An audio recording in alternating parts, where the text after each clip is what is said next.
他们与你的相遇根本不是巧合，更不是你和一个女人一见钟情的艳遇。父王，给。这是什么？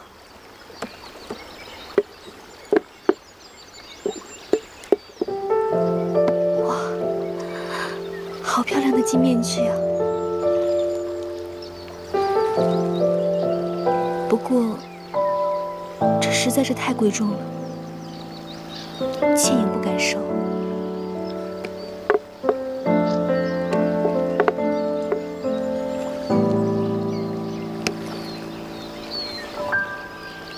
倩影，这金面具是我亲自设计、亲自监督工匠打造的，你难道不喜欢吗？喜欢。 倩影真的不能收。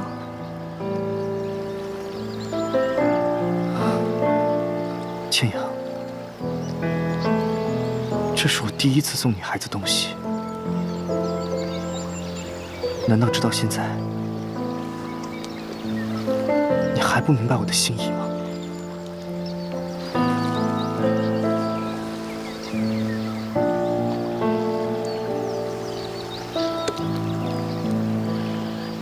倩影只是卑微平凡的女子，承受不起公子如此的厚爱。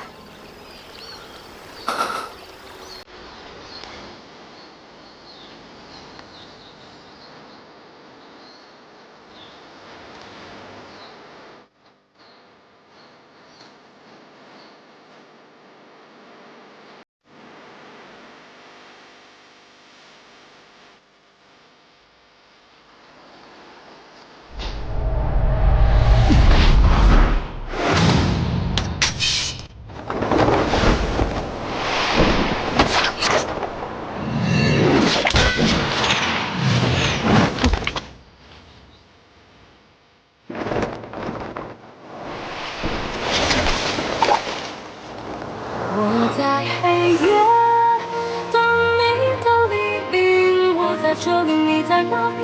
思念不来，惊起而逝。这金面具，我为你一人打造。你若不收它，它还有何意义？这么美的金面具，丢了实在是可惜。哦。 公子直接给我戴上吧。好。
师弟，怎么什么动静都没有啊？不知道，不过应该快了吧？吴映琪最近几天每天都会在这个时候演出。吴映琪的大哥吴映雄是建宁公主的额驸，他们平西王府在京城也有很多的亲友故旧，所以吴映琪应该会有很多的应酬。哎，应酬肯定是有，但没准儿他还有什么其他的计划呢。 师姐，我觉得三师傅说的对，我们还是应该提防一下吴映琪，别被他的外表给骗了。你别提我爹了，我爹根本就没把我当成他的亲生女儿，他他只喜欢易欢一个人。哎，你可千万别这么说你爹啊！三师傅其实很疼你的。你还记得上次你赌气出走，三师傅在门口眼巴巴地等了你一晚上。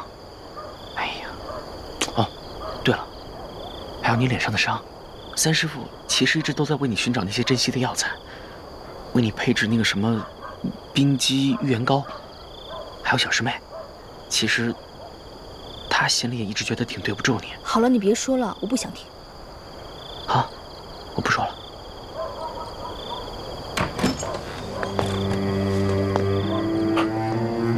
二公子，哎，师姐，吴应期出来了。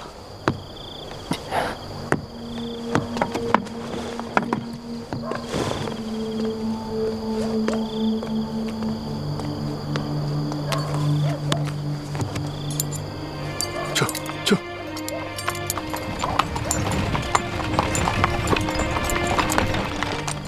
走，我们跟着他。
这客栈到底是要做什么？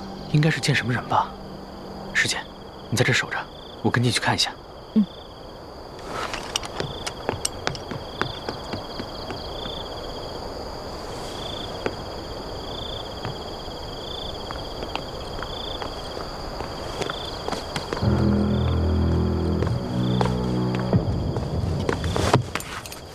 跳！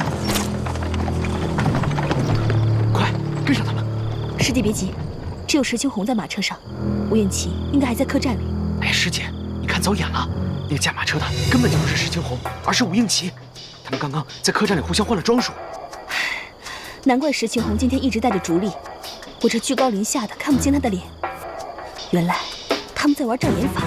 吴应期如此小心谨慎，只能说明一点，他在干的肯定是一个见不得人的事儿，说不定真的跟金钥匙有关。走。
好像是在等什么人。这么晚了，他肯定不是一个人来这里看风景的，必定是在等什么人。师弟，你看，湖中间有一艘大船。想不到吴应期行事竟然如此小心谨慎，居然将与人约见的地点定在了湖中心的大船上。樊师姐，你该不会到现在还认为吴应奇只是一个胸无城府、只懂得琴棋书画的文弱书生吧？可是也有可能是吴三桂的指示吧？你别再拿这些借口自己骗自己了，好不好？师姐，三师傅那边我可以替你打掩护，不过三师傅说的对啊，吴应奇他毕竟是贼人吴三桂的儿子，我们不可以不防。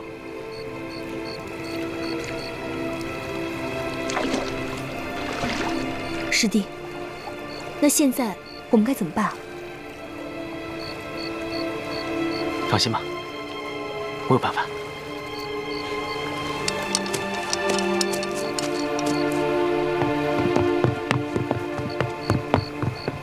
二公子，二公子，师弟，你可千万注意安全，万一有什么意外，我随时去接应。好的。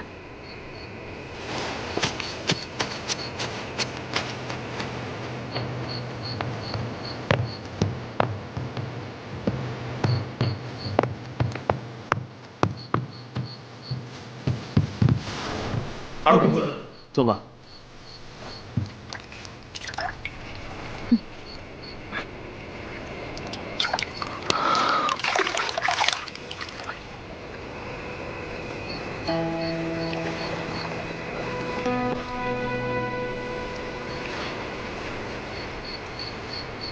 既然人都到齐了，那我们就开始吧。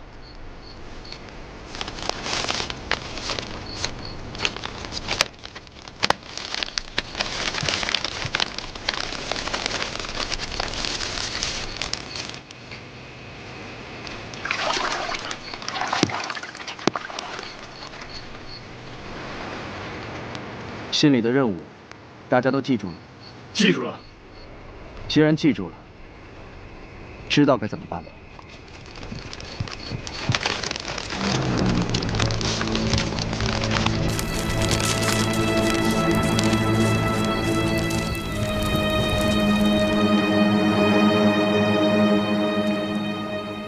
各位都是江湖上的英雄好汉，既然你们愿意效忠于我，那么就按我们之前说好的规矩来。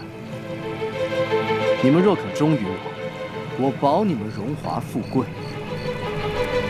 可若你们对我有二心，也休怪我翻脸无情。我等誓死追随二公子，永不背叛。好。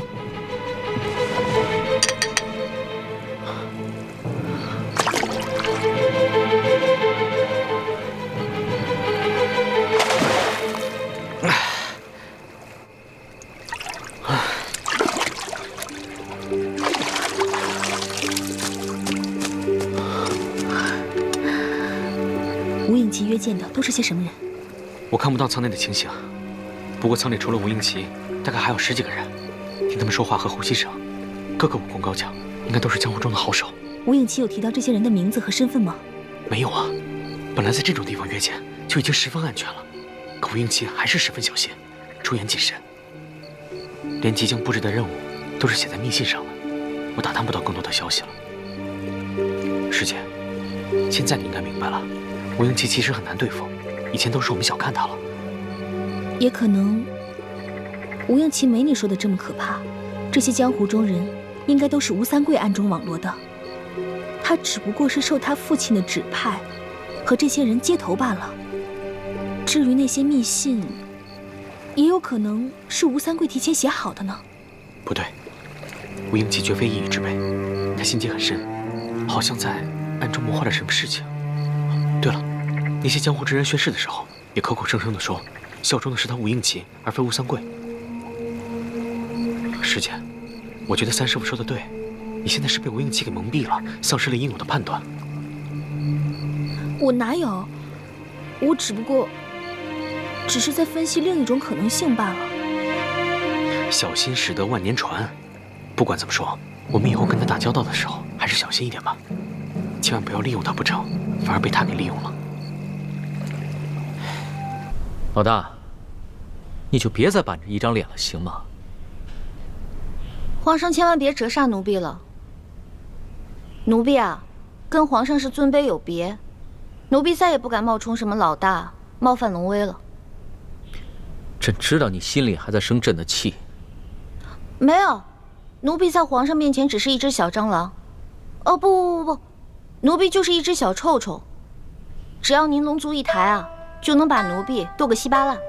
是吗？那你昨个还骂朕是个骗子，不仅是个骗子，还是天底下最大的骗子！你还撕了朕的檀香古扇。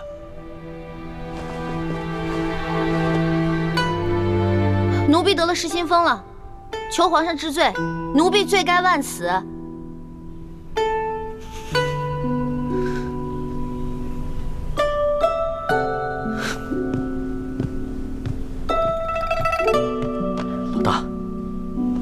老大，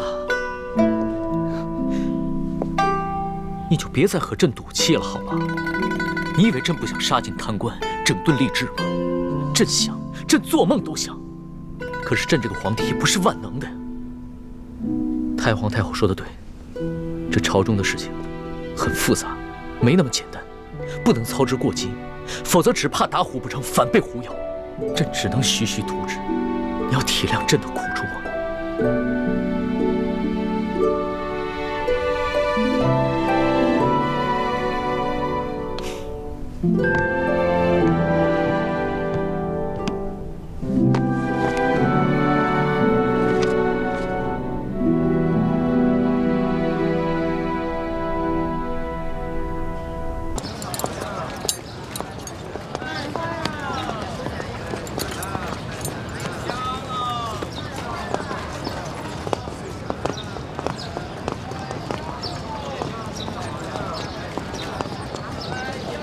二公子，时候不早了，咱们该赶路了。再等一会儿吧。叶姑娘和叶少侠一定是在京城寻到了亲人，想必不会和我们一起去滇都了。咱们还是赶快赶路好了。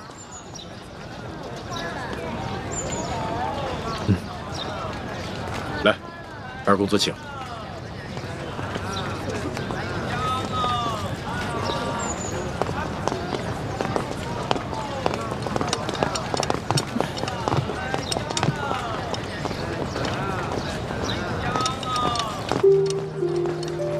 倩影，倩影，叶兄弟，二公子，二公子，我还以为今生再也见不到你了。所以说这就是缘分。我们原计划在京城投亲，但找了许久也没有找到。听说是以前搬到外地了。我本想在京城找一家镖局落脚，但是我妹妹一直拉着我，让我来投靠二公子。不知二公子可否收留我们兄妹二人？这还用问吗？求之不得啊！请。来看一看啊，都是你家做的，带一个回去吧。看一下这个。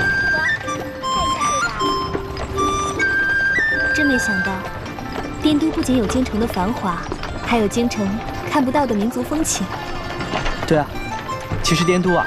还有很多好玩的地方，等我这次见了我父王之后，我带你们再好好逛逛。你爹是不是很凶啊？我父王平常是个不苟言笑的人，因为是军人出身，所以总是有点不怒而威。说实话，我每次见到他呀，我心里还会发怵的。但是他人还是很好的，尤其是对我和我娘，他心里啊还是很疼我的。天下无不是的父母。平西王虽然在世人的口中颇受争议，但我相信，他一定是个疼爱儿子的好父亲。对啊，倩影，你真是善解人意。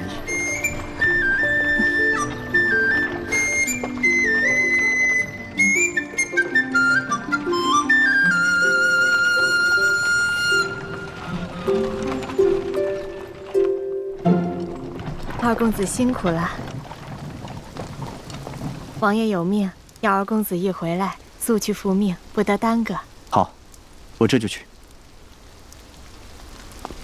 叶兄，倩影，我娘和我喜欢清静，所以自行冠礼之后，我娘就随我搬出了王府。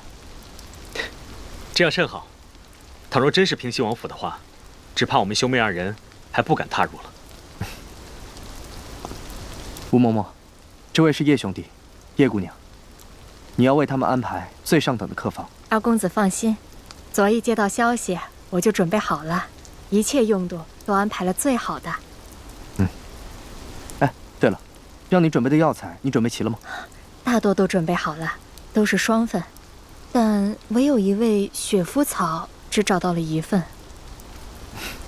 倩影，你看，为你调制药膏的药材，咱们可找齐了。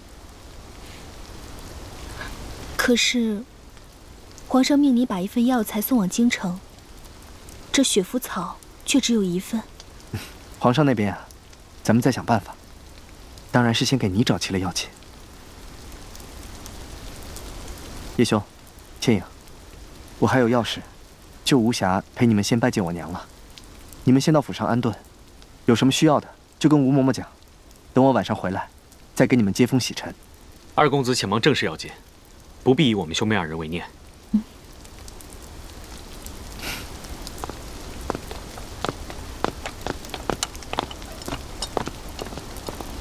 这二公子连衣服都来不及换，看来定是有要事。叶公子，叶姑娘，请。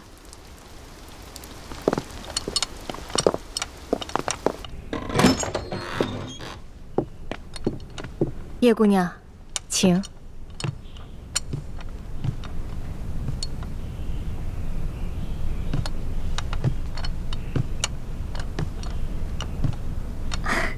叶姑娘，看看，还有什么短缺的？哦，没有了，都挺好的，有劳了。那叶姑娘且先安歇，我再去叶公子房里看看。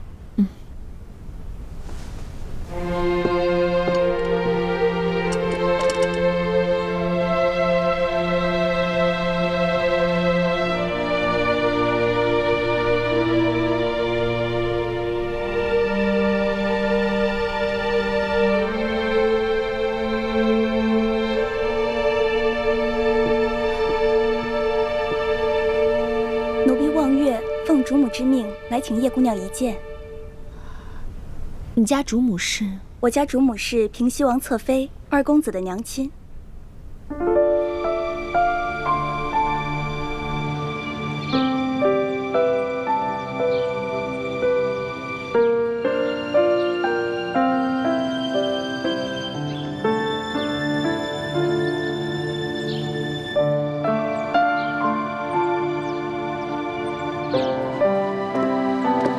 请。平西王侧妃就住在这里吗？我家主母喜欢清静。叶姑娘，这边请。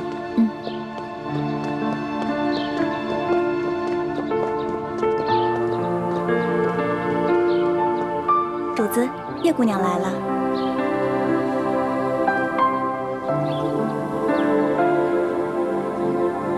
民女叶倩影拜见王妃。不必多礼，看茶。是。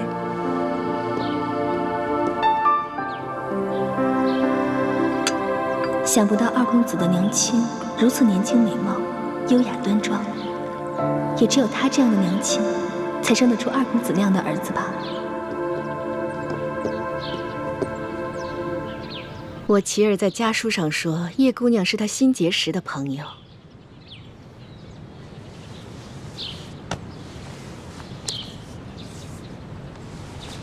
并且是她的红颜知己。琪儿这一路上遇到了很多惊险，多亏了叶姑娘屡次搭救，我心里好生感激。王妃言重了，二公子吉人自有天相，我不过是略施以援手罢了。叶姑娘，你虽说是江湖儿女，但是性子却温柔和善，落落大方。我一见你，心里就好生欢喜。叶姑娘，你还是第一次来滇都吧？你且安心的在我府上住下，等我琪儿忙完公务，让她带你四下好好逛一逛，好好的领略一下滇都风情。多谢王妃。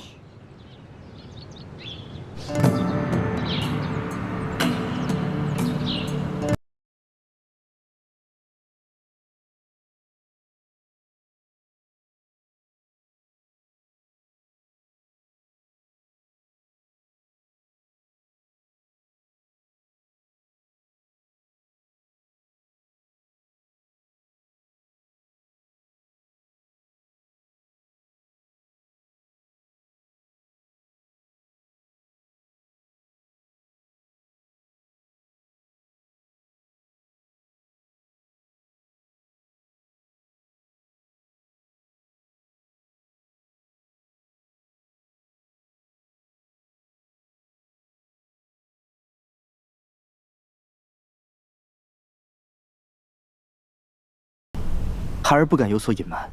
当初父王要孩儿运送永历帝的遗物进京，孩儿在登记造册之时，曾看过一眼这把金钥匙，但是也并没有十分留意。后来与山西总兵舒建会面之时，舒建特意将这把金钥匙贴身收藏，儿子也只是远远地看了一眼，对这把金钥匙的印象也并不是十分分明。后来父王命密使从舒建那夺回金钥匙，那密使也是直接带走了金钥匙，孩儿也就没有机会再见到。所以您要问孩儿，这把金钥匙是不是当初的那把，孩儿也不敢确定。你这话说的是真的？那这把金钥匙？假的。假的？那真的呢？不知道，下落不明。那父王真是大意失荆州啊！当年绞杀永历帝时，父王就见他镜中带着一把金钥匙。当时我虽怀疑永历帝如此贴身之物必定十分贵重，但我却猜不出它究竟有何用途。所以，当朝廷要父王将永历帝遗物全部押送进京时，就没有将它扣下。父王，您是什么时候知道这把金钥匙的用途的？10多年前，父王绞杀永历帝以后，就已经成为朱明联盟必杀之而后快的第一人，所以父王就在朱明联盟里安插了内线。在你们押送永历帝遗物进京后，我才从内线那里得到了消息。当年崇祯皇帝意识到大明江山危机时，就将宫里的宝藏隐藏在一个秘密的地方，然后绘制了一张藏宝图，藏在了一个铜匣子里。除了藏宝图，这铜匣中还藏有各地朱明联盟成员的潜伏名单。所以这把金钥匙就是开启那个铜匣子的。不错，打开这个铜匣子的金钥匙一共有3把，3把必须同时打开，否则就会破坏机关，毁掉铜匣子里的藏宝图与名单。孩儿办事不力，没想到这把金钥匙有这么特别的重要性，孩儿竟然让它在眼皮子底下被人调了包。父王可以肯定，你出发时带走的金钥匙那是真的，所以一接到密报后，父王就立刻派人快马加鞭通知你换下金钥匙。没想到还是晚了一步，等我的人赶到时，金钥匙已经落到了舒建之手。没办法，我只好命人假扮劫匪杀了舒建，劫回金钥匙。可这把金钥匙已非是当初父王给你的那把了。孩儿办事不力，请父王降罪。琪儿，现在不是谈责任的时候，你要仔细想想，这一路上除了你和舒建之外，还有没有其他人也接触过这把金钥匙？这，琪儿，莫非你想起了什么？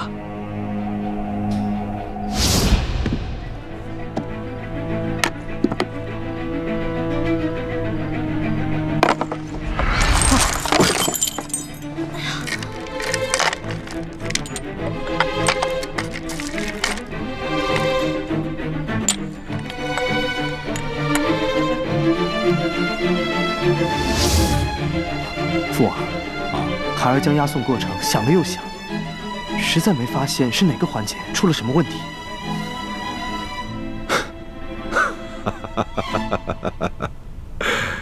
雪儿啊，你这次京城之行十分辛苦，父王啊，对你非常满意。我已命人将给你的赏赐送到你的府邸，你先回去好好休息。若是想起什么，再回来告诉父王。是，孩儿告退。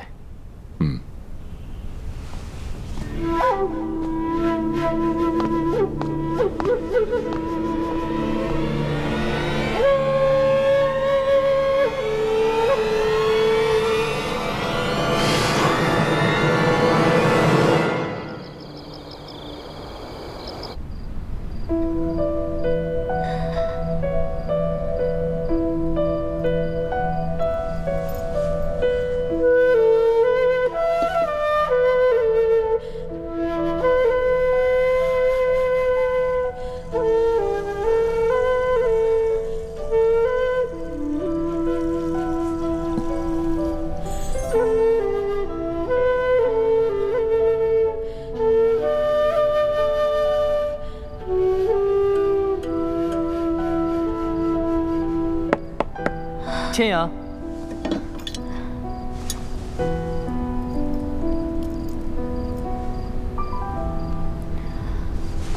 千阳，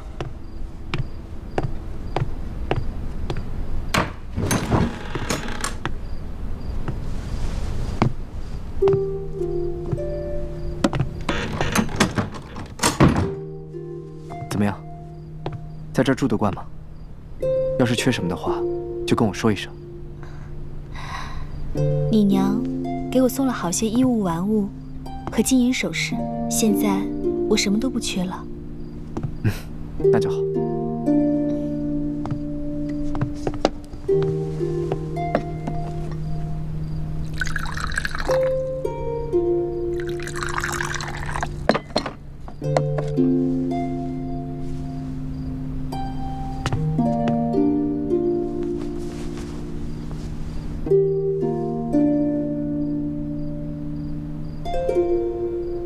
二公子，你这是怎么了？好像脸色有一点不好。没什么，就是今天去交差时，被我父王数落了一顿。你一路上这么辛苦，你父王为何还要训斥你啊？还不是因为永历帝遗物里的那把金钥匙。什么金钥匙啊？千阳，你还记得吗？永历帝遗物中的那个首饰盒里，有一把金钥匙。当时你打开盒子看，还有东西掉在了地上。你捡起的东西里面，就有那把金钥匙。是吗？我不记得了，只记得那些东西掉在地上后，我就一股脑的都将它们捡回了盒子。莫非是舒总兵从永历帝遗物当中拿出来戴在镜上的那样东西？难不成就是那把金钥匙？不错。后来书剑遇刺，那把金钥匙也不知被什么人掳走了。我父王为此责怪我，说不好向朝廷交代。哦，这书剑遇刺一案，皇上已知道是山西巡抚刘德昭所为，那金钥匙应该就在刘德昭手上。如今皇帝已判他下狱，那这金钥匙就应该在皇帝手上。你父王不过是责备你几句罢了。我还是第一次外出办差，没想到办成这样，我心里很是自责。英奇，对不起，是我盗走了金钥匙，不过我盗走的也是一把假的。就算我告诉你实话，你只怕也不会相信。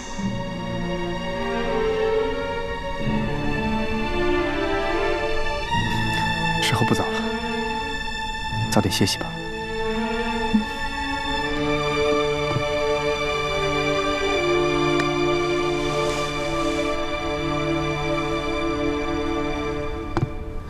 二公子，这是什么？这是为你调制好的冰肌雪肤膏。既是我承诺过你的事，就一定会为你做到。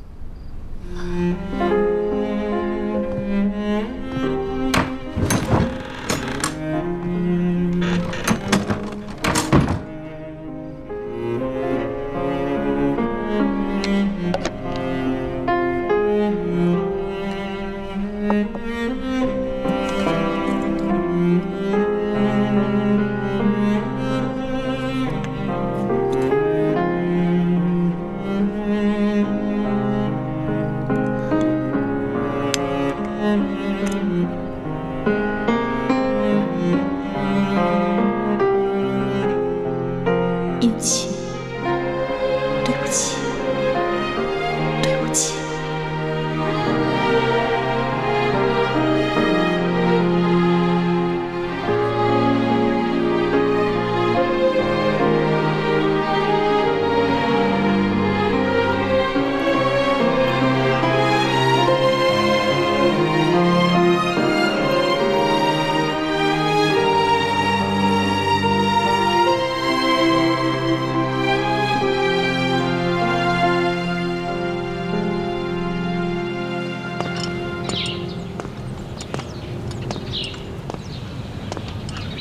王爷，二公子一路押送永历帝遗物进京的事情就是这样。您还有什么疑问吗？石青红，这一路上有没有察觉二公子有什么可疑之处？这倒没有。不过，自从二公子见到了叶倩莹以后，好像很喜欢这个姑娘。叶倩莹和他哥哥叶默生路上有什么可疑的地方吗？卑职觉得这兄妹二人很神秘，不仅武功高强，而且行踪难测。说具体点儿。永历帝的遗物在交给山西总兵舒建之前的那个晚上，本来是放在二公子房间里的。可是那天夜里，二公子曾邀请叶姑娘到他的房间里面挑灯下棋。那后来呢？后来，那叶氏兄妹跟我们说，他们要到京城去投亲，之后又来找二公子说亲人没有找到。卑职觉得，这也是疑点。你先下去吧，好好看着叶氏兄妹，一旦有动静，随时来报。卑职遵命。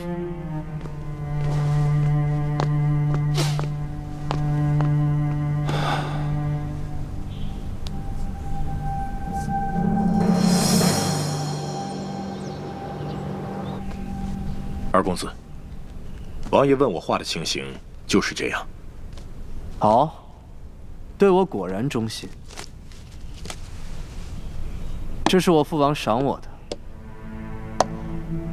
现在他们都是你的了。这太多了吧，卑职不敢收。怎么？我父王说的话你就听，我说的话你就不听了？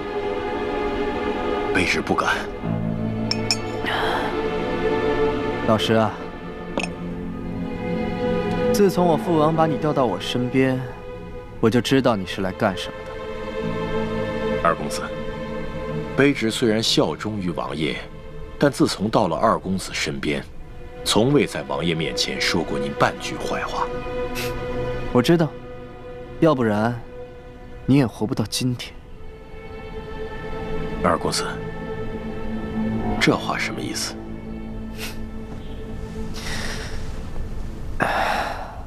如果我没记错的话，你还有一个名字，叫傅恒波。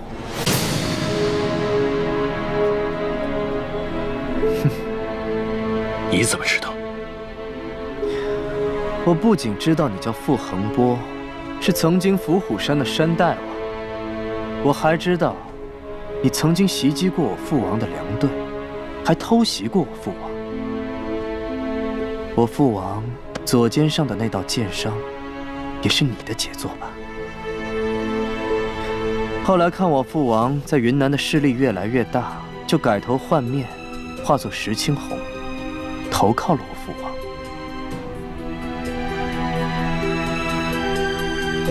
既然你什么都知道，为什么不揭发我？哼，那是因为你对我还不错。石青红，我就问你一句：我和我父王之间，你更愿意效忠于谁？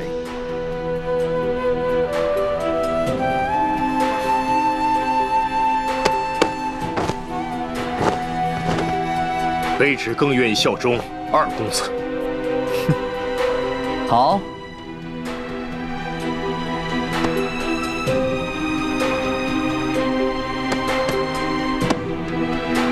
那么从今天开始，这个世界上没有傅恒波，只有石青红。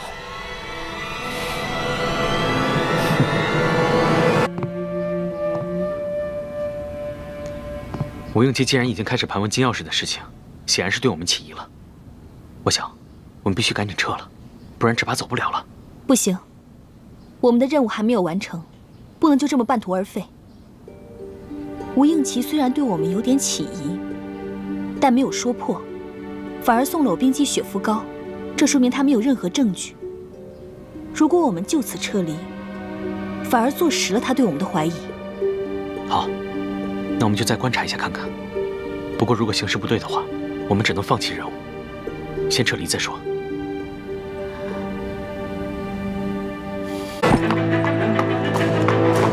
什么人竟敢闯平西王府？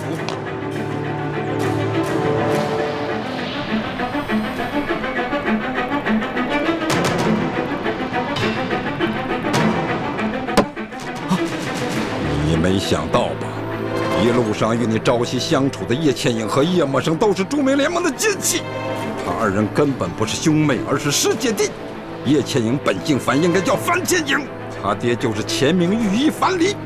他们与你的相遇根本不是巧合，更不是你和一个女人一见钟情的艳遇。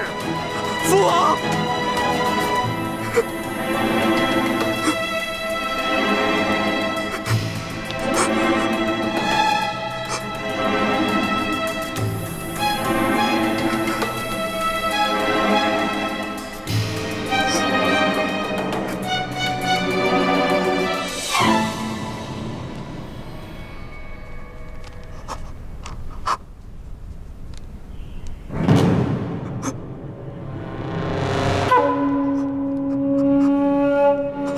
去，把叶氏兄妹给我擒了，拿回金钥匙，你就还是我吴三桂的儿子。